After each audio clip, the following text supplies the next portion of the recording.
up on this Friday edition of Newsline at noon, Pyongyang expresses hope the two Koreas will strike a deal next week to reopen their joint factory park at North Korea's border town of Gaeseong.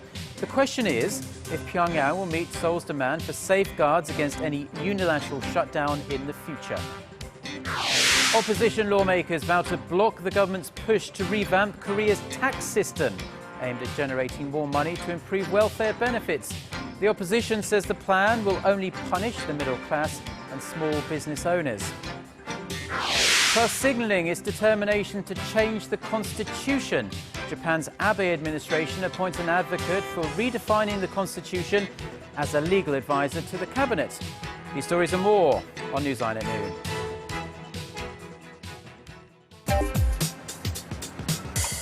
Where's the best place for bibimbap?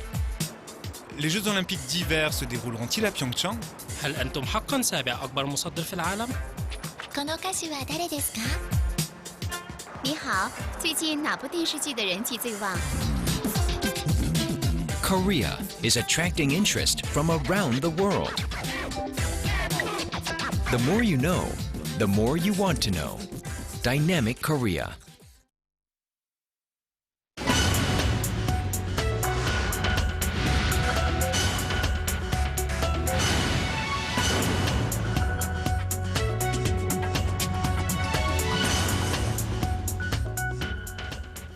Thanks for joining us. You're watching Newsline at noon. I'm Choi Yoo-sun in Seoul. Fantastic to have you with us on this Friday lunchtime. I'm Mark Broom. There's renewed hope on the horizon for the shut-it-into Korean Gaeseong industrial complex following Pyongyang's long-awaited confirmation that it would hold talks with Seoul on getting the place up and running again. Both Koreas are looking forward to making some progress at the 7th round of talks next Wednesday, but some sticking points do remain. Our Han-dan tells us more.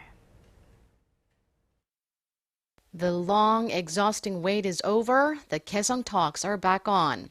In a rare message to South Korea on Thursday, North Korea broke its long silence and said it hoped the two Koreas will be able to find a way to end the 4-month-long deadlock when they meet for their 7th round of negotiations next Wednesday. It's quite unusual for the North to express such anticipation, and pundits say such a rare move shows just how much Pyongyang wants to normalize operations at the business park. Next week's talks, many experts say, could be the last chance for the two Koreas to strike a deal and actually get the complex back on its feet. But seeking a firm way to prevent another shutdown and agreeing on which side should guarantee the prevention remain as the biggest hurdles to overcome before resuming operations. Seoul is pressing Pyongyang to promise that it'll not repeat its unilateral withdrawal of its workers under any kind of circumstances, but the North is reluctant to agree to those exact terms. And while Seoul argues Pyongyang should be the sole party to guarantee prevention of another shutdown since it unilaterally forced a suspension back in April, Pyongyang wants both sides to do so. Another issue at the table is the timing of resuming operations. North Korea says the industrial zone should reopen immediately after a deal is sealed. But the South argues the complex should only reopen after the North shows it's ready to implement its promises. In the meantime, Seoul will carry on with its plans to hand out insurance payments to South Korean firms with operations in Gaeseong, regardless of the outcome of Wednesday's talks. Only 2 of the 109 firms eligible for a payout have applied and received money so far. Many others are waiting to see what happens, hoping for something positive to come out of next week's talks. Han-dan, Arirang News. The Korean government here in Seoul has proposed a set of revised tax bills in order to broaden its revenue and raise sufficient funds to meet growing fiscal demand. The rival parties are already at odds over whether the proposed bills would fairly impose taxes on all income earners. Our Kim Young-gil has more. The overhauled tax bill, which was announced Thursday, has sparked a dispute between the country's rival parties. The ruling Saenuri Party welcomes the newly proposed tax code, saying they will benefit ordinary citizens while generating more revenue by taxing high-income earners. The party's chief policymaker Kim Gi-yeon says people earning more than $90,000 a year will have to pay a lot more in taxes, while the burden for those making less than $35,000 will be lessened. Ruling party officials say the revised plan calls for using the extra tax revenue to help lower income earners. The main opposition Democratic Party's chief policymaker Chang Byung-han says the tax code will burden many salaried workers, the self-employed, farmers, and the middle class. Party officials say the plan aims to protect the top 1% by sacrificing the rest, adding they were disappointed the government didn't hike taxes for big conglomerates and just targeted ordinary workers. Finance Minister Hyun Oh-seok says the government will continue to seek ways to broaden the sources of tax revenue. In order to collect more tax, we'll need such a consensus. The government's goal is to broaden the source of tax revenues. The government estimates it could raise an extra $2 billion over the next 5 years through the plan. The proposed tax code requires parliamentary approval before going into effect. It will be submitted to the National Assembly in late September. Kim Young-geun, Arirang News. As sweltering temperatures continue to linger nationwide, the nation's power authorities issued a power reserve warning level 1 or prepare for the second straight day earlier today, with the level expected to bump up another notch to level 2 or attention later in the day. The Korea Power Exchange says it is expecting the nation's power reserves to dip below 3.9 million kilowatts later this Friday afternoon, when the demand for electricity is expected to peak at 74.2 million kilowatts. Power authorities say they expect the demand for power to hit its highest levels in the middle of next week as the heat wave continues and more people return to work from summer vacation. Global credit ratings agency Standard & Poor's has upgraded its long-term rating of Samsung Electronics by one notch from A to A+. S&P says the upgrade reflects the agency's expectations that Samsung will maintain a solid financial performance over the next 2 years. Brisk sales of its flagship smartphones have boosted the company's financial profile in recent years.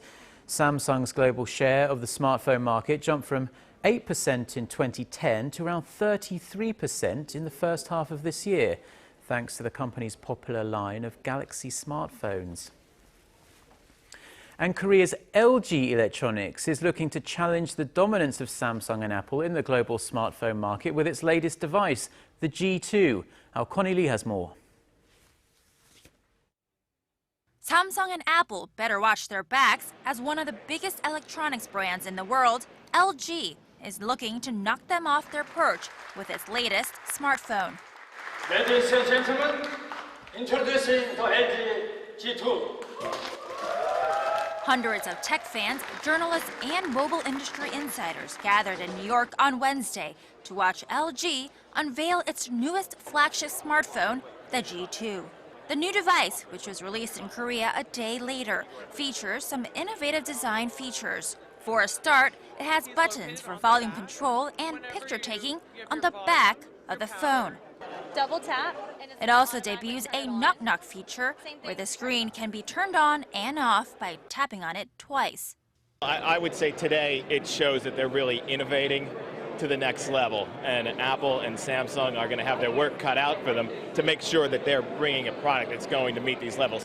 LG is currently the world's third largest smartphone maker, overtaking China's ZTE and Huawei in the first 3 months of the year.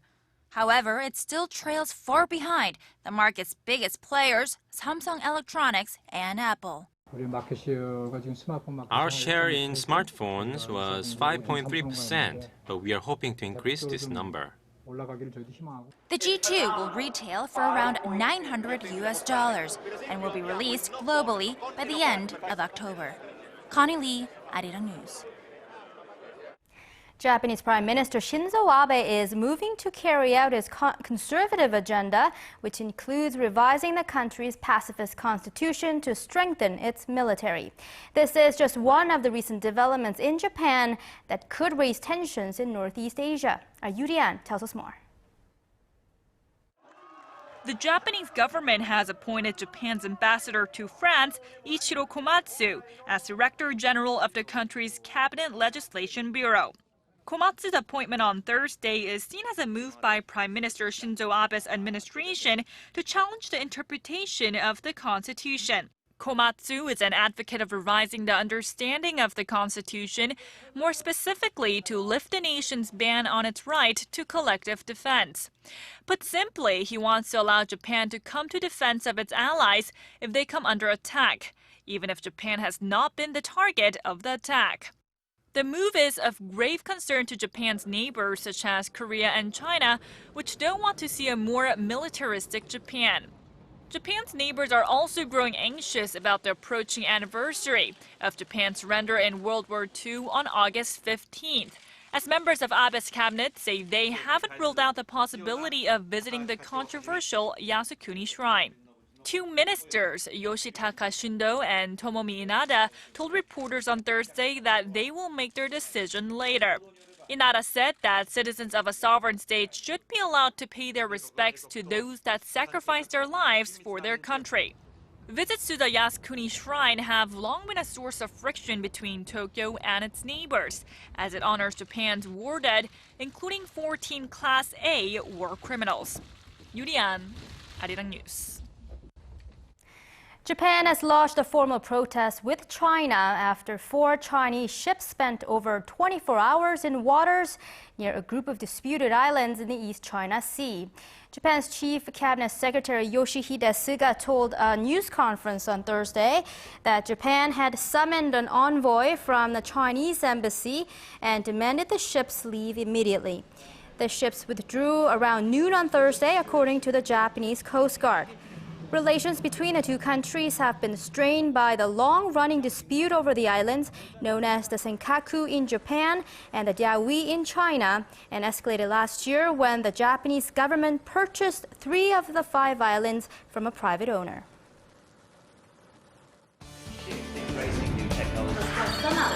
For your fill of Korean and international news. Join Chae Yu-sun and Mark Broom every weekday at lunchtime. Newsline at noon. Plenary session this Wednesday and vote on the government restructuring bills. There's a diverging trend in the outlook for developed and emerging economies across the globe. Developed countries such as the United States and Japan are showing signs of a full recovery, but emerging countries such as China and Russia are still lagging behind. Our Arjun Ju has the details. Economic growth in most developed countries is picking up, while emerging economies are showing signs of slowing. The OECD announced its monthly composite leading indicator, or CLI, for its 33 member countries and 6 developing nations for the month of June on Thursday, which confirmed the divergent growth pattern across major economies.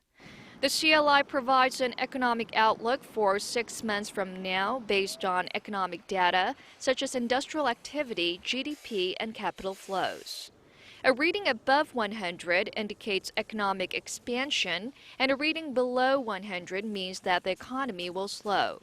The indicators show economic growth is firming in the United States, Japan, and the United Kingdom, while the Eurozone as a whole is continuing to gain growth momentum.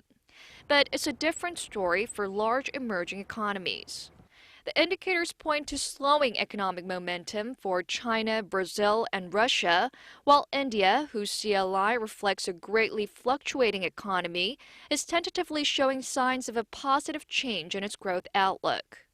In particular, China's CLI has stayed under 100 for the 3rd consecutive month and has continued to fall during that time. The indicator for Korea has risen above 100 for 6 straight months after hitting the 100 mark last December. This shows that Korea is recovering quickly from the global economic crisis and is on a path to economic expansion. Oh Jun-ju, Arirang News. Housing prices climbed in 9 out of 10 U.S. cities in the second quarter as the housing recovery continued to pick up steam.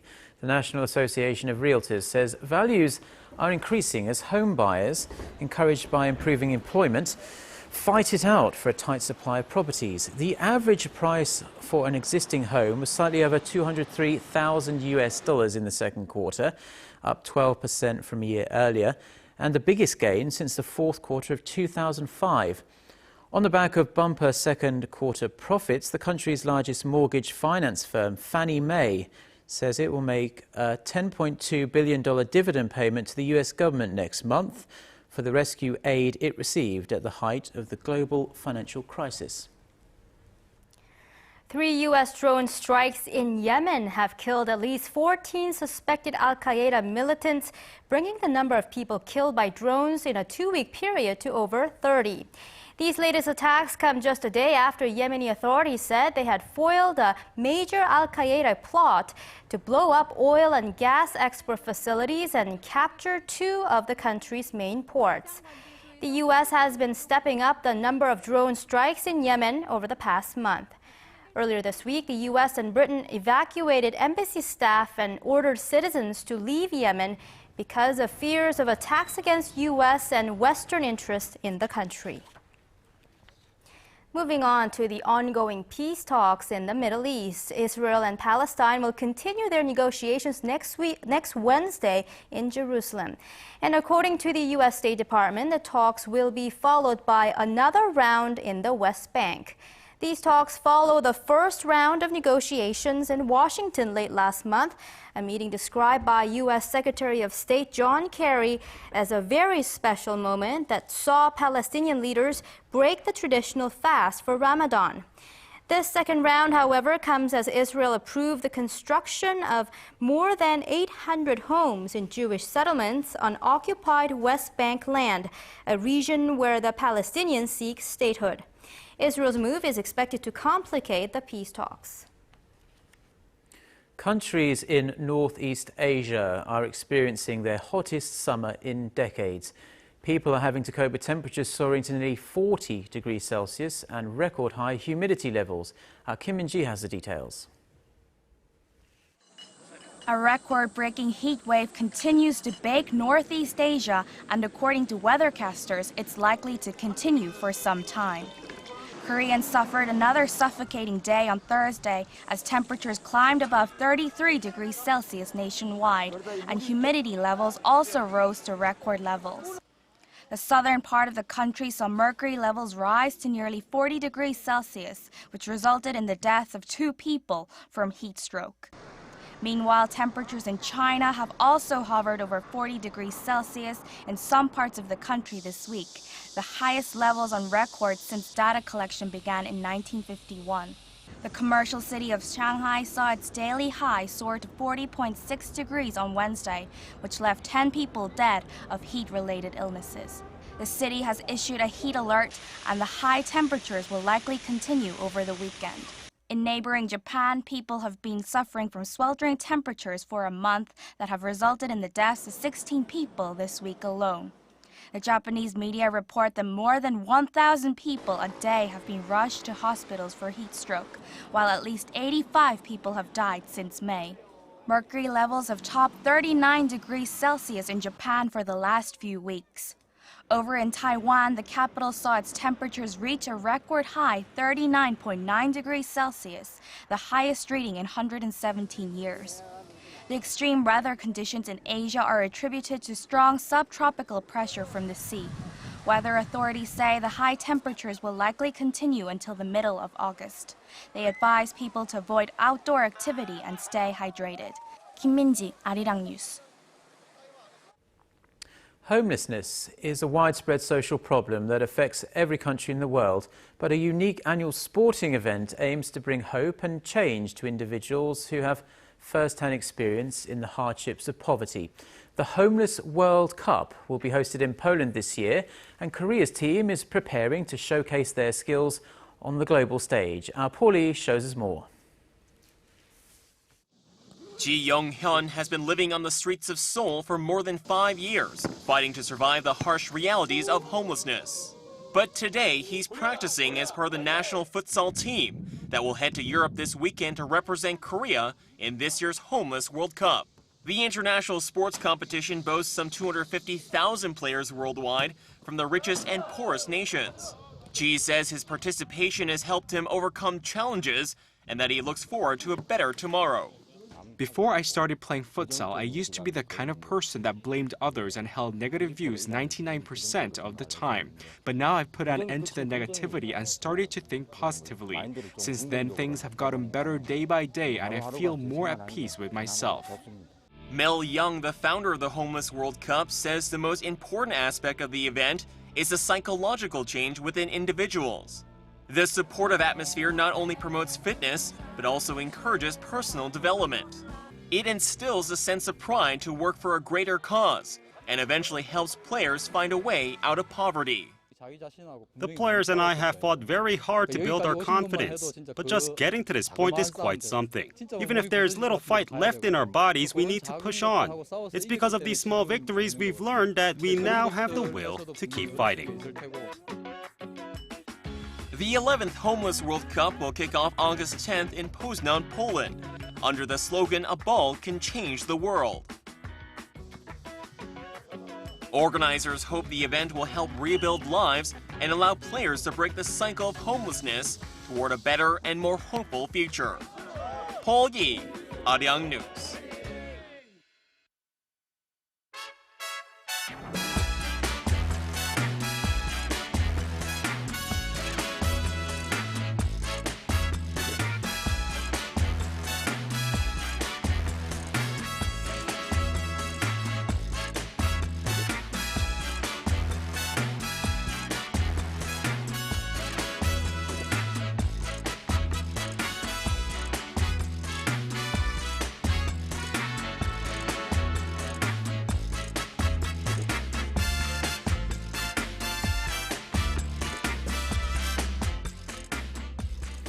I don't even want to think about Christmas just yet, Yusan.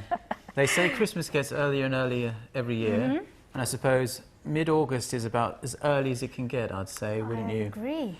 But I wouldn't like to wear a Santa uniform in the weather we're having in Korea at the moment. So let's get a check on whether we're going to have more of this blazing hot weather with our weathercaster Lee Jian, who's standing by at the weather center. Hello there, Jian. Hello there, guys, and happy Friday. Well, did you guys know that automobile air conditioning system do not run for free?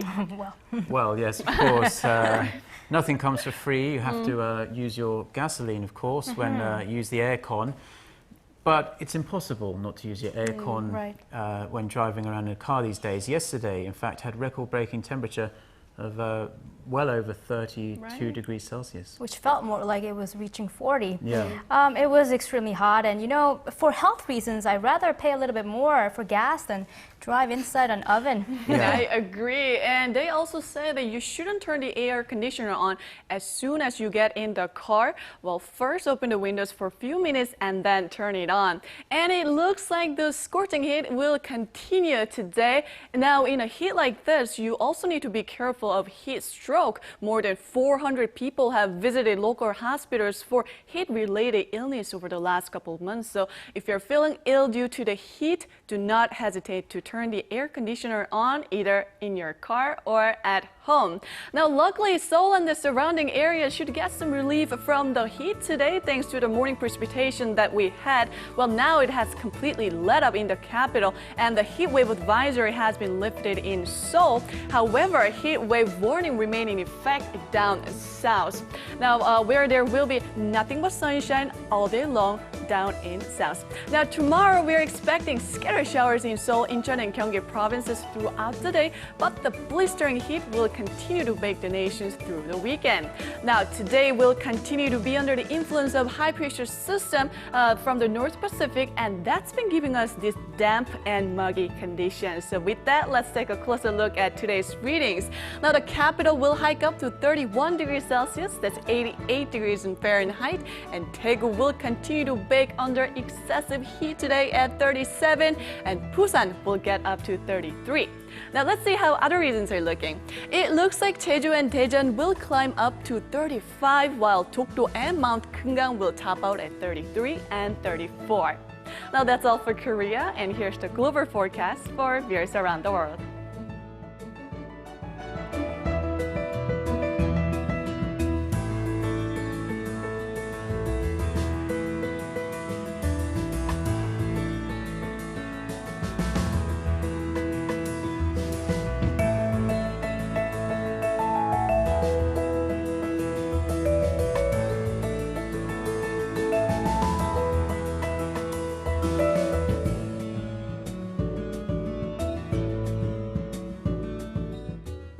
I know it's hot and sticky outside, but I hope you get to enjoy the rest of your Friday. And I hope you have a wonderful weekend. And back to you, Mark and Yusan in the studio. Thank you very much, Jian, for the weather report there, and those are the stories we're following at this hour. Join us again next Monday here in Seoul at noon, Korea time.